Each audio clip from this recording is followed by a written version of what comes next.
Good morning from Vietnam, everybody. My name is Joshua from Vietnam, and I'm here with Sash, also in Vietnam, one of the safest places to be in the world right now. Go ahead and fill your cup with whatever brew you're drinking because we are getting started. How are you doing today, Sash? I'm good. What about you? I'm doing pretty good. It's been a weird week. We saw It has been.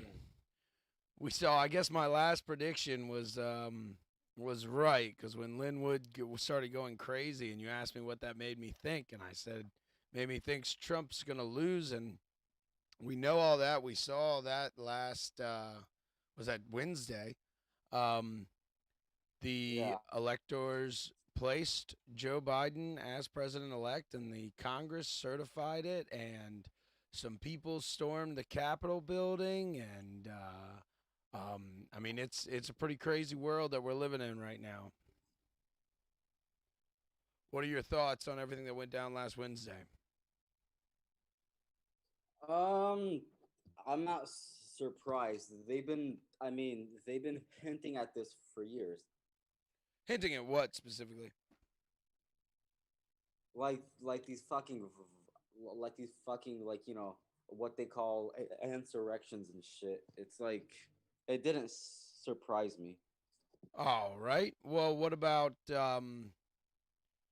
how few Republicans stood up to challenge the electors? Did that surprise you?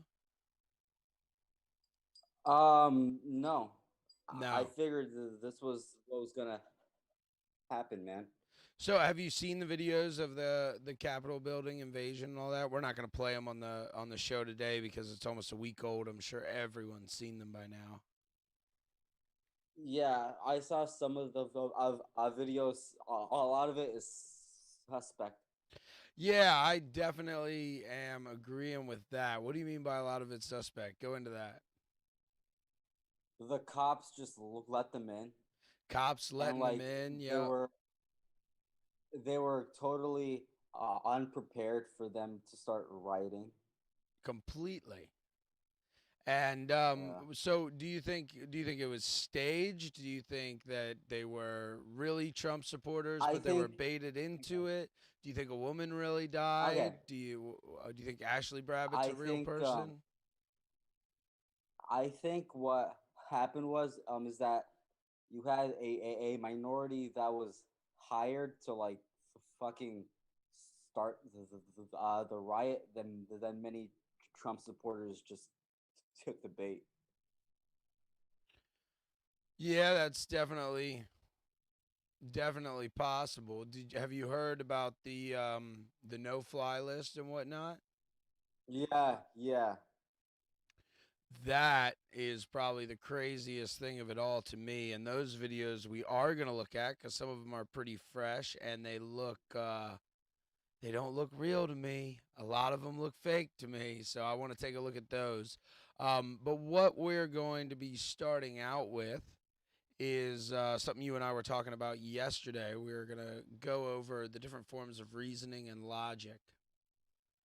So, I've named this episode just reasoning and logic, and you and I were talking about, a little bit about epistemology and how do we know something, basically.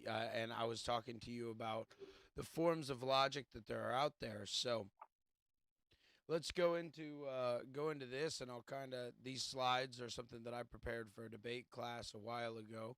Um, so just jump in whenever you want to say something, or if I'm turning too much into teacher mode and not really having a conversation, just tell me to shut up. So this image is called the Trivium. It was written about All by right. Plato. Go ahead. It was written about by Plato, Okay. and it was So the those are Greek letters. Greek words, yeah, and I've got the English. I think next, yeah, the English coming after this. So when Okay. Plato was the first one to ever set up a Western school. The Platonic Academy was the first school that wasn't inside of Asia. And he had this foundation where basically it was a philosophy school, and every single student who entered, the end goal was to become a philosopher. And he said that there were 7 different subjects that you had to study to become a philosopher. The first 3 being the trivium, and the last 4 being the quadrivium. And so this Greek word down here at the bottom, logos, is one of the harder philosophical concepts and one of the oldest philosophical concepts in the world. And I think the best that it can be translated, even though logos literally translate to the word, the best way to translate it, like, it would be a form of objective truth. And then Okay. The Greek word for logic is a calculation of that objective truth. It's something like logostai. I'm probably butchering the Greek word, but um, it if you literally translate the 2 parts of that words, it means the calculation of the logos. And so, what Plato began with, some people translate into the law of identity, or just what are things and what is stuff. Because if you don't have an idea that a tree is a tree and an apple is an apple, it's like when you and I were joking about Helen Keller. Like, how does she how does she write these books where she says things like, my life was like I was moored in fog? And it's like, you've never seen fog, you'd have never been moored in fog, right? Like, there's something that we need to know as a basis, and then all of our conclusions and our understanding and what makes us people is our own calculations of that. And then the third subject, obviously, rhetoric. How do you explain these kind of ideas? How do you speak so that others want to listen? How do you put the logos and the logic in words for other people, not just in your own head? You can call a tree whatever phonetic sounds you want, as long as in your head, every time you think of a tree, there are certain characteristics, right? Like, it grows, it's got a solid trunk, it branches off at the top, has some form of leaves or needles on it, things like that. And so, the way the point that I always make to my students is that the way modern schools educate is they teach you what they find to be true, and then they test you on the recital of those teachings. They don't teach you logic, they don't teach you calculation, they don't even teach you to question anything ever that they're saying. They just want to tell you what's true and then have you repeat it. And so, it looks kind of like a silly clown hat to me. So I draw a face under this on the whiteboard for my students, and I say, this is the clown hat of stupidity, right? This is what makes an NPC an NPC, when they have what they think is true, and then they can recite it, but there's no calculation, there's no logic in that truth. So in order to avoid being like that, we need to understand logic and the first 3 types of reasoning and the first 3 types of logic, because if you get really specialized in the study, it branches off into many, but these are the main 3 things: deductive, inductive, and abductive. And so deduce, induce, and abduct are the verbs that we're taking these from. And I always ask my students before we begin our logic question. It's, do you believe in aliens? And it's really fun to hear them give their feedback, and then later on in the lesson, I ask them why. Um, so deductive reasoning is really simple because it's the most concrete, and it's the first one that we learn basically as kids. It's where you're given the absolute truth, and you need to make a subjective truth from it. So I always tell them to just think about math, right? Like, if I tell you that x equals 5, then figuring out that y equals -3 in this math problem is rather easy, right? Yeah. If I don't tell you that x equals 5, this math problem could have many answers, and in order to explain all the answers, we would have to graph it on a graphing calculator, right? Yeah. So deductive reasoning is where you go away from that, and then I give some really simple examples about fish and about whales. So all fish are cold blooded. A red tilapia is a fish, so red tilapia is cold blooded. And then I go into another one, and the kids are like, "Yeah, we get it, we get it," and they're thinking they're so slick. And all right, so let me give you something else. All things that live in the sea are fish, and like in Vietnamese, whales and dolphins have the fish title in it, so they don't challenge me there. And then I say blue whales live in the sea. Blue whales are fish, and then one of them will be like, "Wait, that's wrong. Whales aren't fish." And so I was like, "Right, but is the logic wrong?" And my major point is there. No, that's correct deductive reasoning. The logic is sound, but the absolute truth that you started with is incorrect. All things that live in the sea aren't fish. Seaweed lives in the sea, right? Plankton lives in the sea. SpongeBob. No, I'm just kidding. But sponges, Yeah. right? They're not fish. Um, blue whales do live in the sea, and it depends on what dialect. But by American terminology, blue whales aren't fish at all. And so deductive reasoning's everything is about that grammar point. If you go to Wikipedia and you search trivium, which I know my students do, it translates it to grammar. So that's why I have this what I call universal grammar essentially, which is just my own translation of the word logos, but it means objective truth. And so when I teach my students to think of things, for this because this is a debate class. So for the sake of debating, even though you might want to make the argument that there is no objective truth, you wouldn't really want to make that case in most debates. So and even if you do make the argument that there is no objective truth, well, then guess what? You just made an objective truth. So that would be a grammar point if there is no objective truth. So I tell my students to think of these like items they pick up. A tree is a tree. A chair is made for sitting, right? We live in Vietnam. I give them the most basic ones that no one can refute. They're apparent and they're obvious, and they start to understand. And then I tell them one that I say, this was one not everyone's going to agree with me on, but I still take a pretty milquetoast position, nothing controversial. And I say, human beings have more value than animals. And I do believe that. And so I tell them that that's an objective truth, even if I'm wrong about it. And it's, the first time I ever kind of get their minds kicking like that.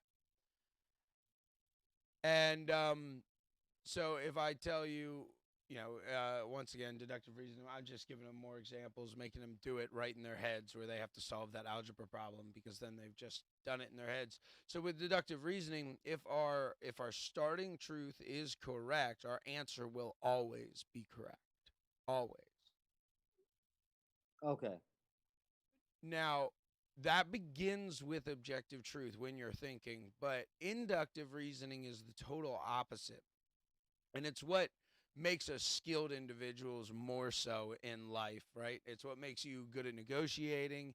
It makes you good with all these things that are variable, where people say are artistic and not math. And I'm like, but math was one of the first arts ever made by man. And everybody tells me I'm wrong. But what they mean is the difference between inductive and deductive. So in puzzles, you start with the observations of reality. And observations of reality aren't deductive truths. Then you try to predict patterns, and then you guess at a grammar point or you guess at an objective truth. And it's going the complete opposite way. So conclusions are just likely or possible. And that's why you can use completely sound reasoning and you can have all of your information correct, but your answer can still be totally wrong because they're not logical necessities. A proper inductive logical reasoning path does not necessitate correct. And I'll give an example of what I mean there. Because the truth is that realities often don't have enough truth to generate objective truth. So I observe a long line at the milk tea shop. I was in Vietnam, so most people were Vietnamese. These are my observations of reality. So I'm gonna make a guess at a grammar point that Vietnamese people like milk tea, and I do this one because Vietnamese kids, like, they're passionate about milk tea because it's trendy.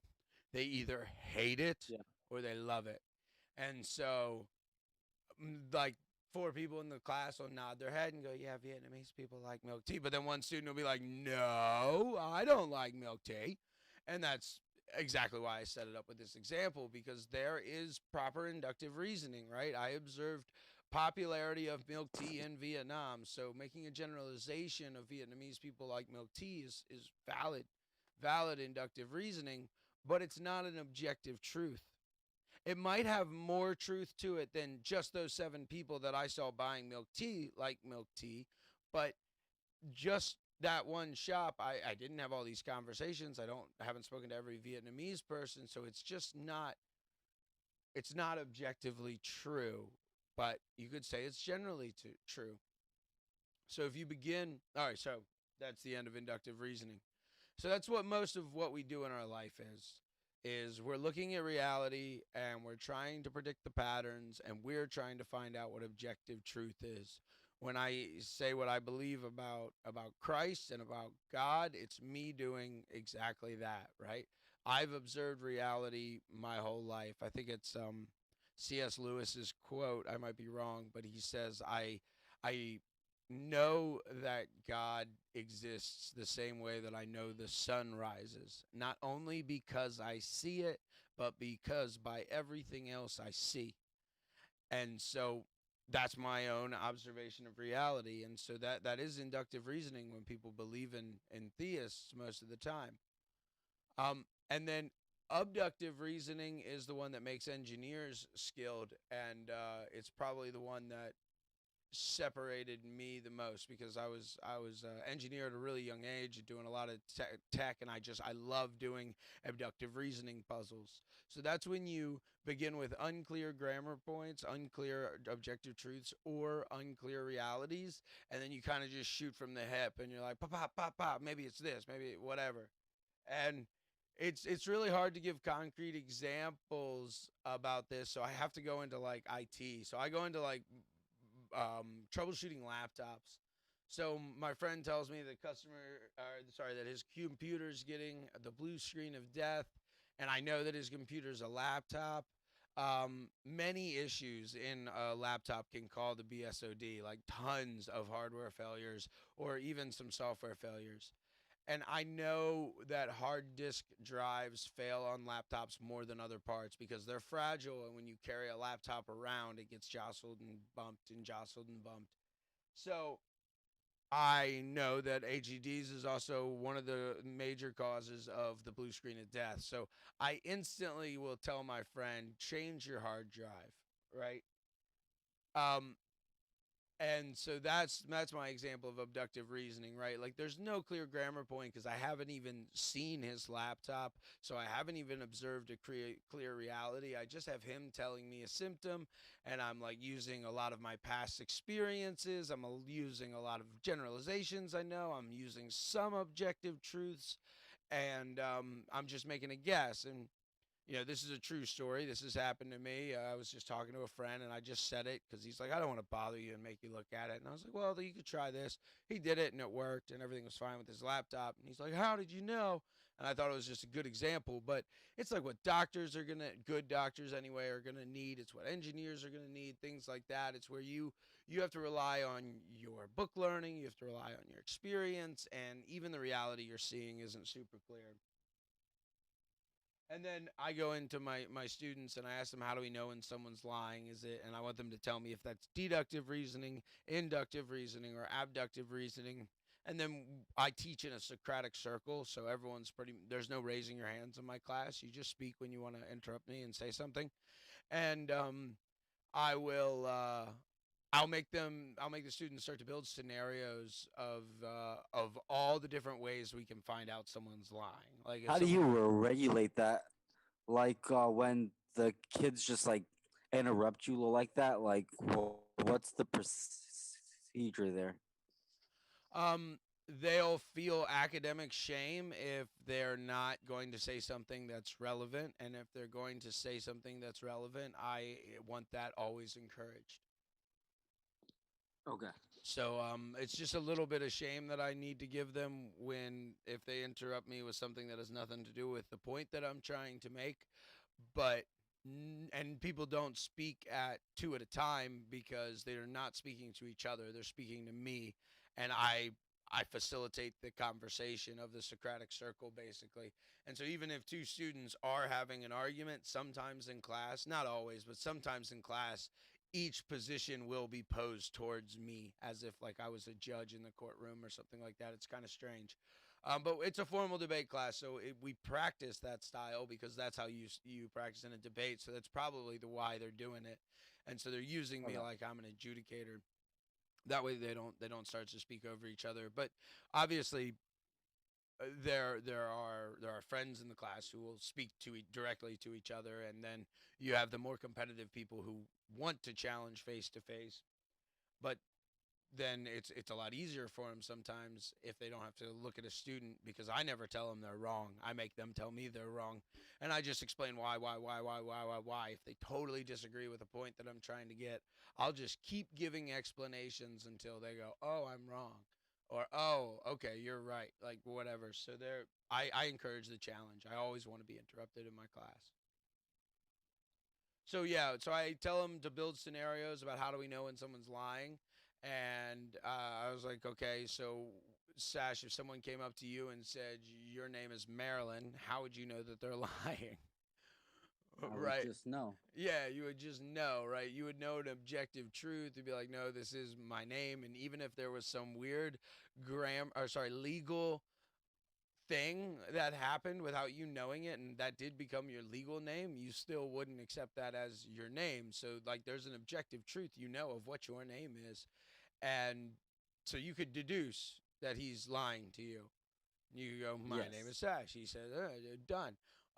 But then, we would talk about the other scenarios. Like sometimes you just know someone's lying, right? Like you're looking at their Yeah. face. That's the abductive reasoning, right? The one that's unclear on both senses.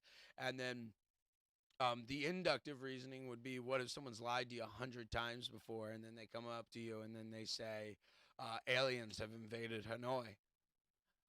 And they're like, well, he's going to be lying. Like, how do you know? Aliens can't invade Hanoi? And they're like, oh, well, I guess they could. Right. So how do you know he's lying? Well, 100 times before he lied to you. Exactly right. So there you've taken your observations of reality, you've predicted a pattern, and then you're using logic there.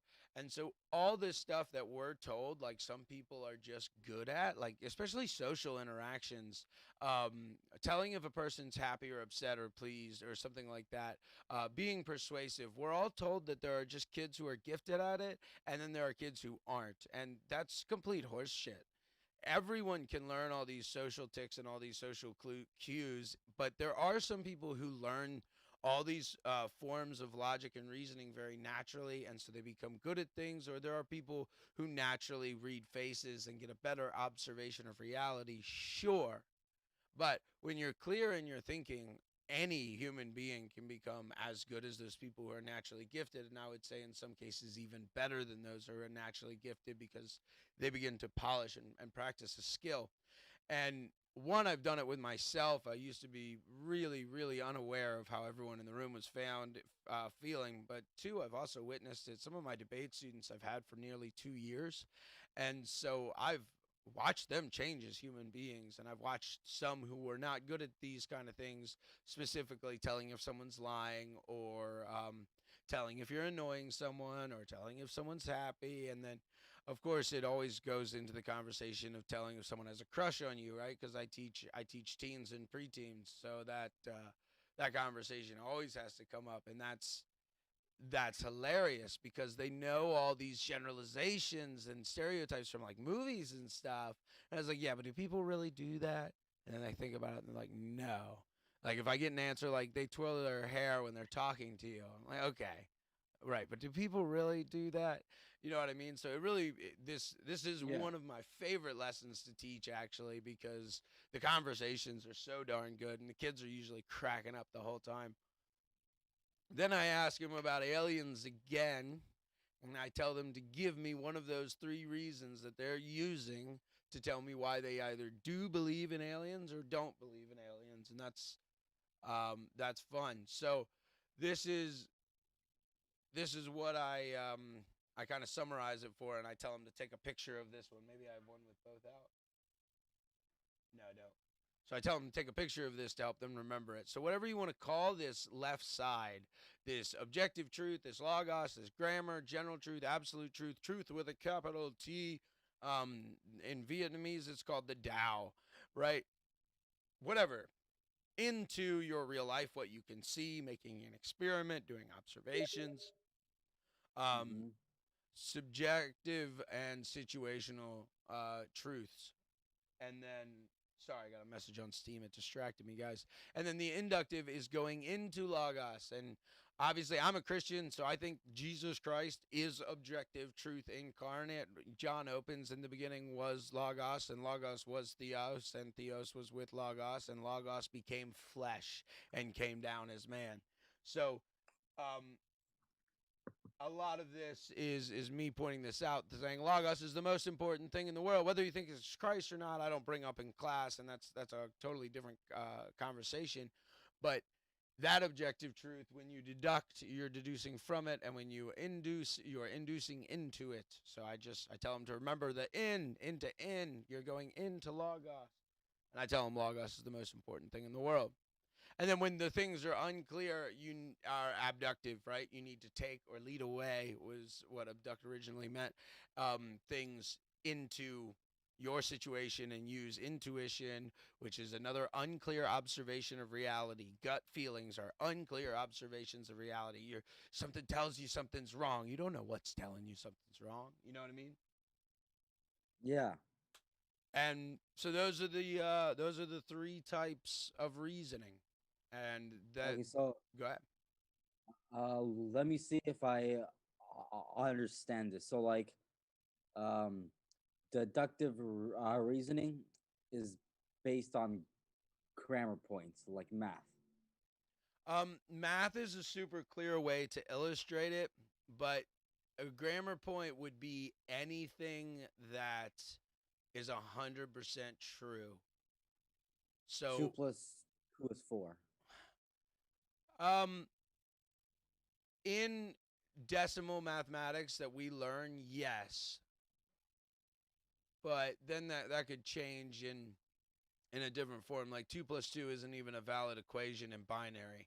So math is something that we've completely created. So there's no objective truth in math. Everything is subjective. Um, but here's my point when I was using the math. Let me go back to that. I'm asking you. I'm saying the second equation is subjective Yeah. reality, and I'm asking you to predict what y is in this subjective reality. But I'm giving you a grammar point of x equals 5. Okay. So So in this math, the then the example is x equals 5, and then I do it with a word riddle right after that. So look at the top one. All fish are cold blooded. That's a grammar point. yes, red tilapia is a fish, and then your absolute truth to that is that red tilapia is cold blooded. No, actually, this is a situational truth because red tilapia is more specific. Um, you're right. I could write a different word problem where I begin with the grammar point um, is red tilapia is cold blooded, and this fish is a red tilapia. That means this fish is cold blooded. So, it just means what's the third statement because I give these to my students one line at a time. Okay. So I say all fish are cold blooded. Red tilapia is a fish. What does that mean about red tilapia, right? Like, what's the situational truth about red tilapia? What's the subjective to the red tilapia? You know what I mean? Yeah. And then I do the same thing, but then this one's wrong. So I do the Okay. exact same thing. I say, oh, here's an objective truth. Here's a grammar point. All things that live in the sea are fish. And the smarter students will be like, well, that's not true. But then the other students will just go with me. And maybe it's not just intelligence. Also, I've non-confrontational students. And then I'll say, so blue whales live in the sea. What does that mean? And then they get it right. Blue whales are Ooh. fish. But that's wrong. And then I ask them why it's wrong. Well, because my grammar point that I started with was wrong. Okay. Okay. So grammar point is your name is Sash. My name is Joshua. Um, grammar point is that apples come from apple trees. That's how comes we call them that, right? Yeah. And so these are very simple grammar points that no one argues about. Now, there are grammar points that people argue about. Like, God is real is either a correct grammar point or an incorrect grammar point. It is a factual statement, not an opinion, even though we might have opinions on which of these facts is true. Does that make sense? No.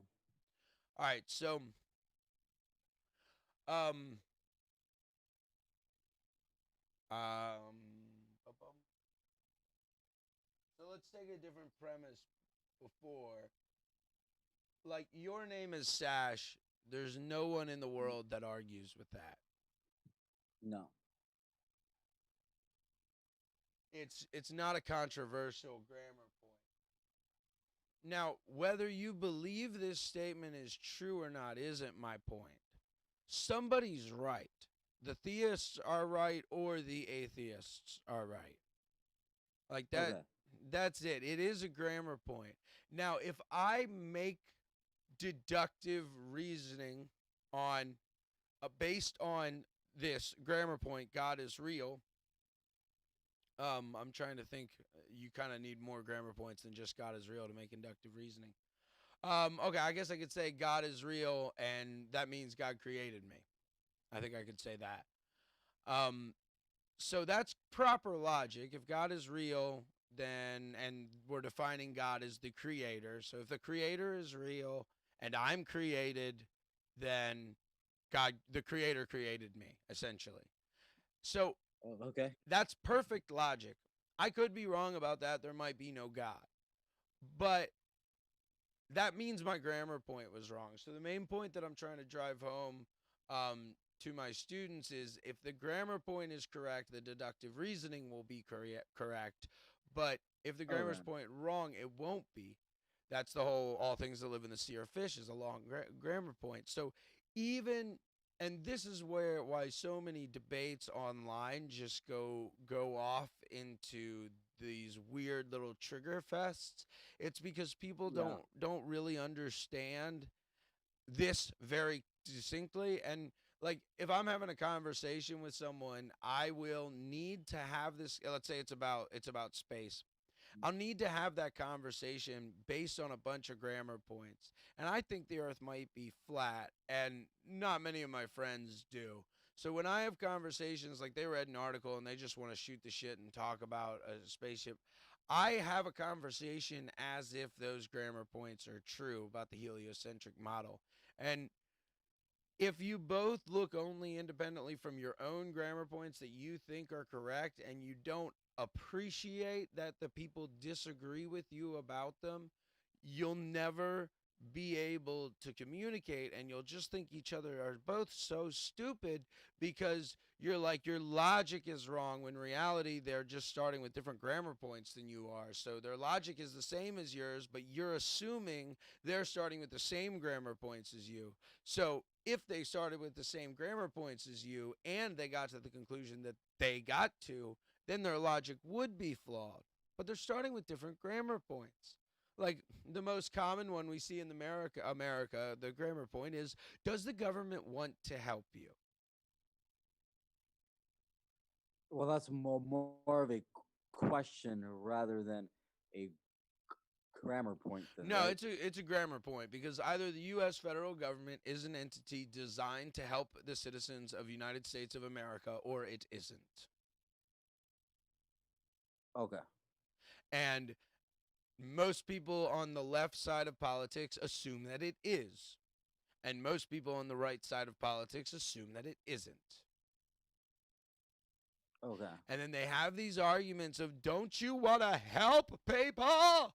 And the right's like, yeah, that's why I want no government. And the left's like, well, that's why we need the giant government. And both of their logic is correct. But the left is coming from the grammar point that the government will take steps to help people. And the right is coming from the grammar point that the government will take steps to harm people. Okay. Now I see where you're coming from. So what ends up happening is they have these arguments where they just screech at each other, and you can see it on Twitter all day long because neither of them Oh has yeah. taken a moment to consider the other person's grammar points. And they should be having not a conversation of should we roll out this massive spending program, but they should be having a conversation about the real thing they disagree on, which does the government actually help people? Okay. Okay.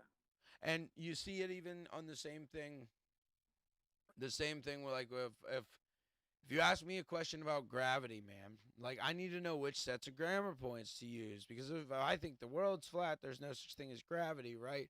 But most people, when they say gravity, they don't mean a ripple in the time space continuum that holds everything together. They mean shit go down. And so you need to understand, obviously I believe that shit goes down at 9.86 meters per second squared, obviously. But then you've got this guy from the heliocentric side doing a debate with a flat earther, and he's like, you don't believe in gravity, but it's all around you.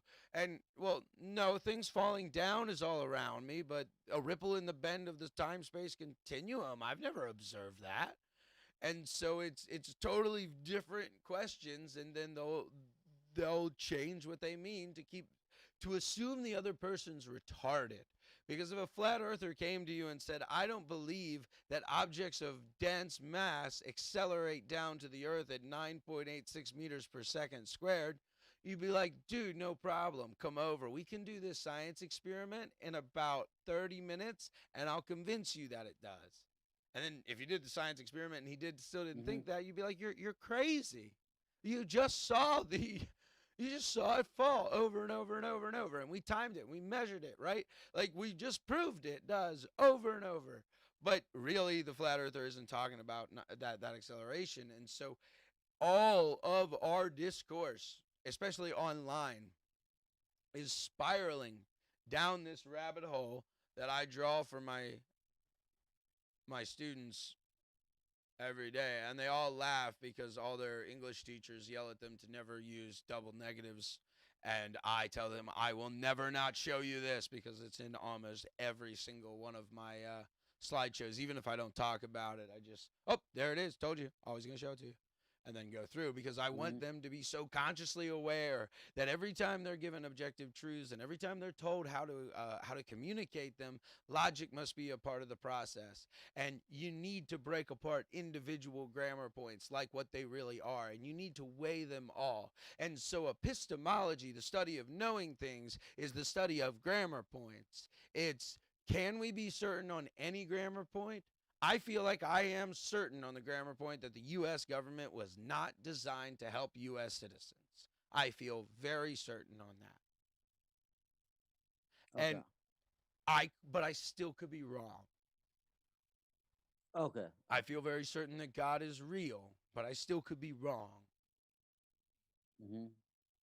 I can't be wrong about my name is Joshua. I guess I have a higher epistemology on that than I do about Christ, but like I don't think I can be wrong because that objective truth originates with me. It's in my power. Okay. Okay. All right. So that's So the most let's talk. important thing. Go ahead. So let's talk about that rhetoric and grammar hats. Yeah. You So want the full one or the so clown hat? clown hat. Okay. So basically, the grammar is what dictates the rhetoric. Then. Yes. Like think about Oh, okay. Okay. everything about your school, um, because whether the Earth is flat or not, like not even get into that, but we know a lot of the things that we teach us in school is wrong.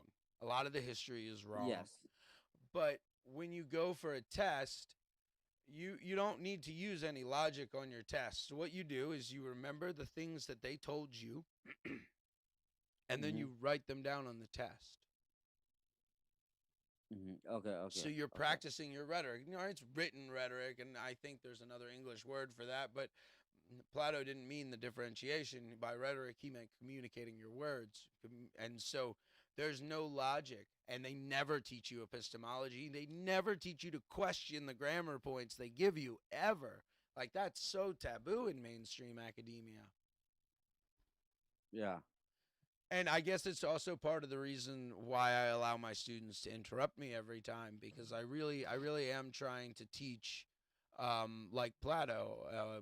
Plato and Socrates are my role models as far as teaching methods, and I'm trying to bring that to my students, and I'm trying to impart that to them, and it works. I had one student message me. Her friend was going into a debate thing at school, just a small club.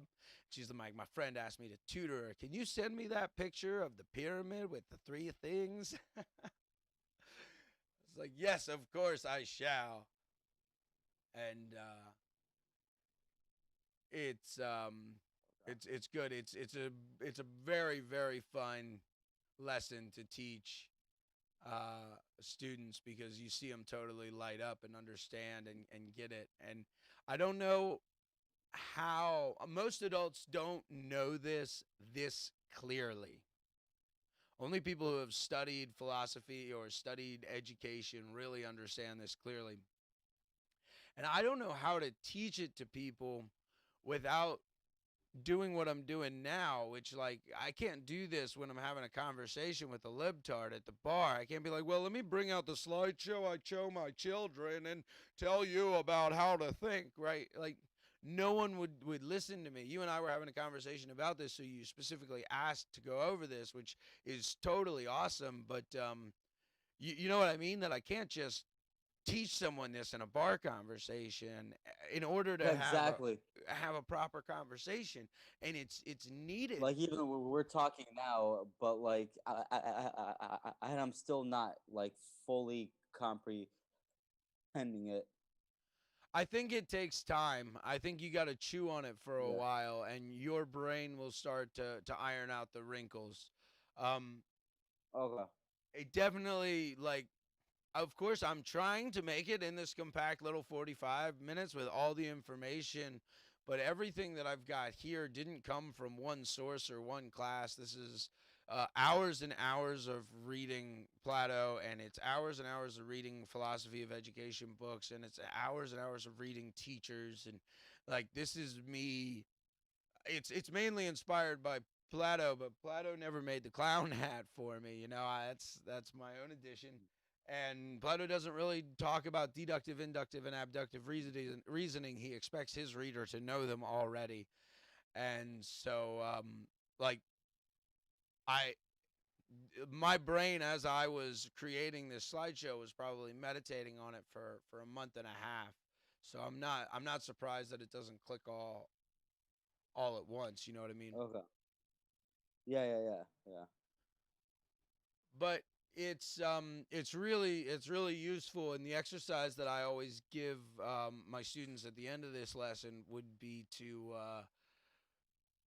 go through their week in the next week, and every time they figure something out, or every time they're using logic for something, or every time they know something by intuition, to stop and to think, is it deductive, inductive, or abductive reasoning?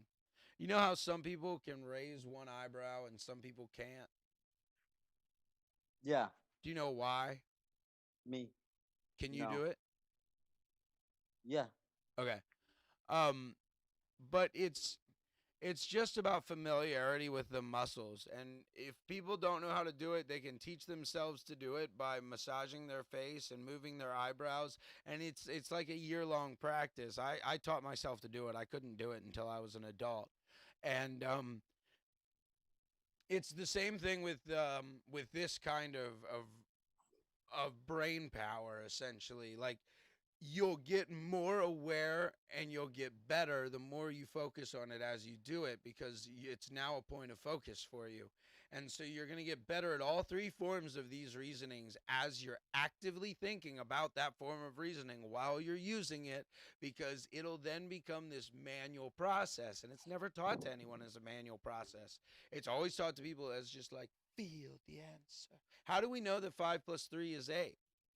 Like, we look at it and we know, right? Like, that's the answer. Yeah. That's the answer. It's like, no, well, actually, there's a bunch of deductive reasonings, and somebody gave you when you were really young the deductive reasoning, or sorry, the grammar point that one means this many, and two means, what do I got two of? Two batteries. to this many, right? So we were taught those grammar points for ages and ages and ages. So we don't just know that 5 plus 3 equals 8 because we feel it. Actually, we know that the grammar point of how many 5 is, and we know the grammar point of how many 3 is, and we know the grammar point of how many 8 is because our mom gave us 3 crackers, 3 crackers, 3 crackers, 4 crackers, 4 crackers, right? Like all the things that the mom does when the baby's very young, teaching them their numbers. How do you teach the numbers? Visual representations over and over and over and over. You're giving the child a pattern. They figure out that one means one, not with deductive reasoning, but with inductive reasoning. You're giving them a reality. You're saying two crackers, and you're giving them 2 crackers. And then they're like, every single time my mom says two, I have one for each hand. Bum, ba-da-dum, bum, bum. That's what two means, right? I've got one for each hand. And because that's probably the closest relationship the child has to understanding two. There's not much else, not many other things he has two of, but he's got one for each hand. Yeah. And then as he gets older, he starts to understand 3 and maybe 14. How many of us understand a million? I don't even know if I do. I haven't had consistent examples of a million over and over and over and over. You know what I mean? Yeah. So it's practice and exercise to make you better at all 3 of these. And all you have to do to start practicing them is be aware when you're using them, and you'll naturally get better. Okay. So, okay. Let me give an example then to see if I've got it right. Sure. Um, Let me pull up the uh, one of the pictures. Go ahead. so, Sash is 24. Okay. Um, Sash is 24. Sash's friends are 24. So everyone around Sash is 24. Um. So let's see. If Sash is 24 and all Sash's friends are 24, you would need that would be abductive because there's no way to know that all the people around Sash are Sash's friends. Okay, okay. But if you said all Sash's friend, Sash and his friends are 24, Joshua is Sash's friend. The proper use of logic would be Joshua is 24, but the truth is Sash and his friends aren't 24. Sash is 24 and his friends are a different age.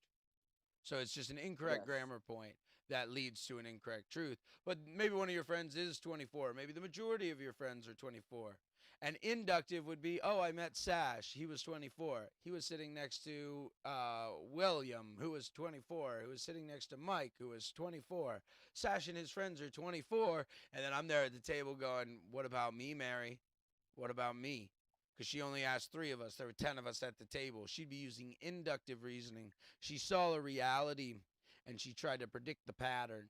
She tried to guess at the objective truth. Okay.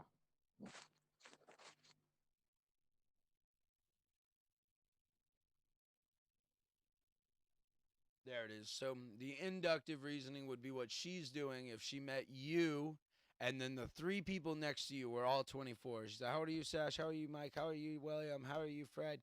And you're like 24, 24, 24, 24. And then she doesn't get to me. She stops right before she asks me. And then she's talking to Raj later, and she's like, "Yeah, I met Sash and his friends over there. They're all great guys. They're all 24." And Raj would be like, "Mr. Joshua's not 24."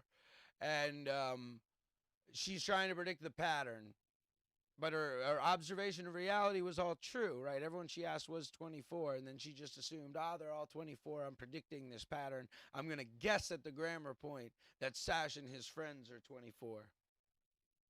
Okay. Whereas in this one, when you begin with a grammar point, it would be more like if Raj said to her, Sash is a nice young man over there. He and his friends are 24. Go sit down and have a beer with him. And she comes and she sits down and has a beer with us, and she's talking to me, and she's like, so you're 24. I'm only 23. And I'm like, whoa, no, I'm not 24. I'm 29. And then she's like, oh, what? He told me Sash and his friends are 20. I was like, yeah, that grammar point isn't 100% true. It's not objectively true. Um, it's so your deductive reasoning was fine logic that I'm 24. That's perfect deductive reasoning. But the grammar point that Raj gave you was wrong. So your conclusion's going to be wrong. Hmm.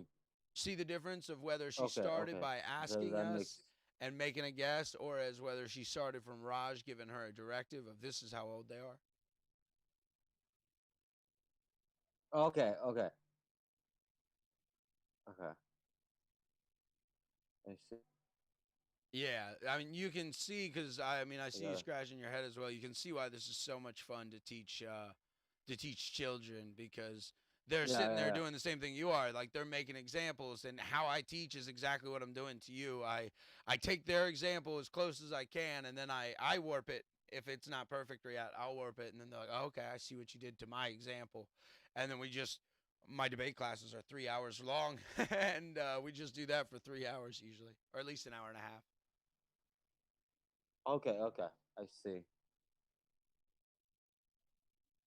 So these are the deductive ones. And almost all math is using deductive reasoning, and people who are good at math are good at deductive reasoning, especially like mathematical geometry. And I say mathematical geometry because I mean on paper, I don't mean building things, which is real geometry. um, and that's why I use the math as an example. But the truth is math is just they're made up rules because it's a made up thing. We made it up. But wouldn't you say that it's a best thing we have to define our reality at the moment? I tell my students that it's the most beautiful piece of art that man has ever created, and it makes their heads explode. I think we discovered math. Yeah, but that's just fundamentally wrong Why? because mathematics or arithmetic is numbers in the abstract. They're an invention of our own minds. Okay, that's a fair point. We made it up, and like there are numerical truths. Like we see numerical patterns in nature, and so like keep in mind what natural and what artificial actually mean. And obviously art is the root of the word artificial, so art means created by man, and natural means created by God. Math uh, math wasn't created by God because it's our language of it, but numbers, you know what I mean? You could argue that numbers are natural, that what two Yeah. means is natural. Mm, And you're right, it is our way of explaining our reality. It definitely is. And okay. real quick, just because we're on the topic of math, so I told you that Plato made all of his students study um, seven subjects before they could be philosophers. So the first three are logos, logic, and rhetoric, like we talked about the trivium, and then the quadrivium comes next, and they are numbers in abstract, numbers in space, numbers in time, and then numbers in time and space at the same time. Okay. And so that's when you have like what you mean by numbers are natural. So numbers in the abstract is man-made. It's our logic, and we use it to define our reality. You're totally right. We invented it. But then numbers in space is geometry, how to build things, right? What a triangle is. Why is a triangle Okay. such a sturdy structure? We didn't make the triangle a sturdy structure. You know what I mean? Yeah. We didn't like It's just it was. We discovered that it was. So geometry, I would say, is more okay. discovered, while arithmetic is man-made. And then numbers in time, and I'd be interesting to hear your thoughts on this because I've never thought about this one, is music. Did we invent music or did we discover music? I think we invented music. Do you think the nightingale would disagree with you? The bird. Yeah. I'm not too familiar with the bird. I'm not either. It's just what's coming to my head. It's the bird that's super famous for the super sweet song, right? It's the one the Chinese emperor wanted to have next to him all the time and then got him a little mechanical one. Uh huh. They made a ballet about that. I don't even know if it's real history or if it's a folklore or what, but um, so I wonder if music's natural. And then the final one is numbers in time and space at the same time, which is astronomy, how the stars move. And obviously, we didn't invent that. We discovered how the stars move. Yeah. So so music, I really wonder about. I'm gonna ask my students.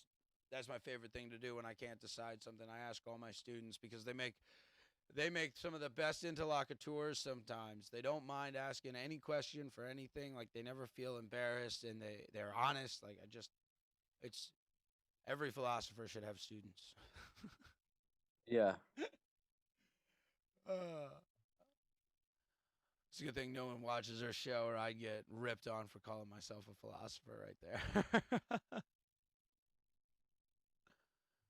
I think I'm That's gonna fair. I think I'm gonna post this one to around the social media though because it's probably the most concise I've ever run through that, and I think it's a cool bit of knowledge everyone should have. And we didn't have any technical problems today. No, you're right. We're getting better. Actually, Julia and I are looking into the logistics of starting a company here to assist people with live streams, like all the Daigos that sell stuff, and anyone who wants to run a podcast, like maybe get a studio and set it up. Her and I have been chatting back and forth about the feasibility of that. So we might have a space where we can meet and do this in a more studio-ish thing. She's talking about she's got an extra classroom in her school, so she was saying that maybe we could use that, and then you Okay. you could start to come there and we could do it face to face, nice and quicker and easier. And the room would always be set up. I wouldn't have to prep as much as I do when we do it here because it's just for that. It should be pretty cool. Okay. Well, we are at our See. 1 hour just on this. I wanted to go into the no fly. Actually, let's do it real quick, I suppose. Um, let's go here. Can you see my screen? Yeah. Yeah. I can see your screen. All right, I need to make sure that I'm sharing audio with you as well because this stuff is crazy, man. I am. This stuff is absolutely crazy, and I want to hear what you make of it.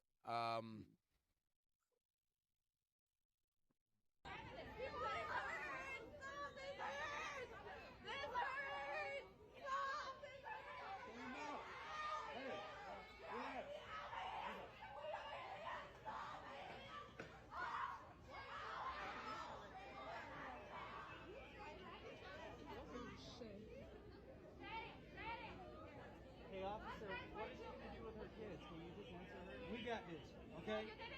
It's not our first time arresting people who have kids on scene. We got this. Thank you for your concern, though. We got this. Thank you for your concern. I have three minor children. Please record it. Yeah, we Post got it somebody to everywhere. take care of them. We got somebody to come My take care of children them. are not going to any facilities. No problem. How many you have? How many is it? I have four children here. Okay.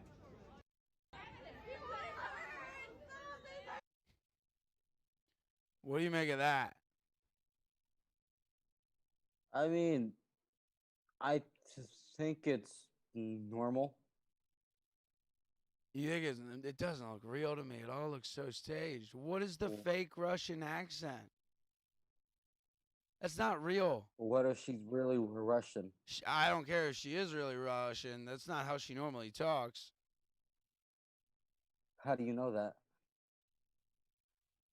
Um, Intuition, I suppose. Like it just the vowel sounds aren't consistently blended. It's not like um it's not like it's a style of speech for her. She's stressing it artificially because it changes. She doesn't even say children Or sounding or the same each time. She doesn't have or good. or like when sometimes people move to a foreign land, sometimes their accent from their motherland tends to dissipate a little bit. Yeah, but that was too strong for her accent to have dissipated based on her living here, and she was speaking too fast for her not to have lived here for a long time. Because when people have thick accents, they usually also speak slower because they're looking. I mean, not like Australian accents, but if someone has a very thick Vietnamese accent, they're also going to have very slow speech. If their Vietnamese accent has gotten less and less and less as they studied English, their speed's going to increase, increase, increase.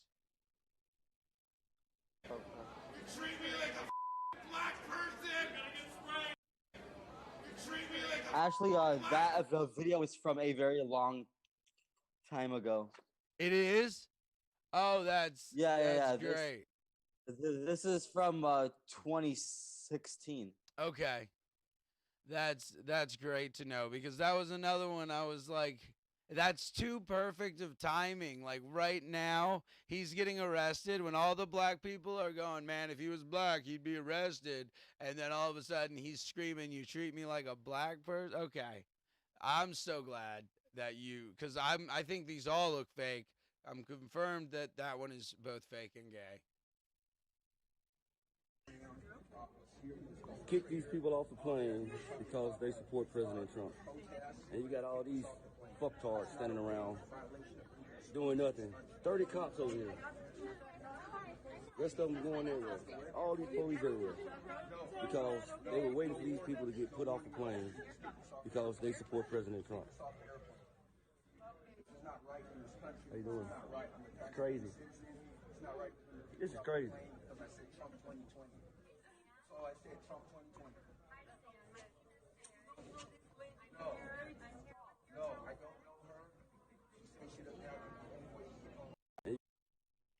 What do you make of that one? That I think seems real. I would say that's the most genuine of the bunch. I would definitely agree with you. But McCarthyism Part 2, let's go.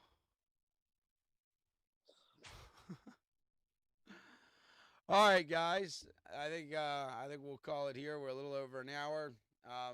It was All right, guys. I'm It was thirsty. interesting. Cool. Give that Yeah. a think, and we'll chat over beers soon, man. Thanks for joining me. All right, man. All All right. right. Thank you, guys. Have a good day.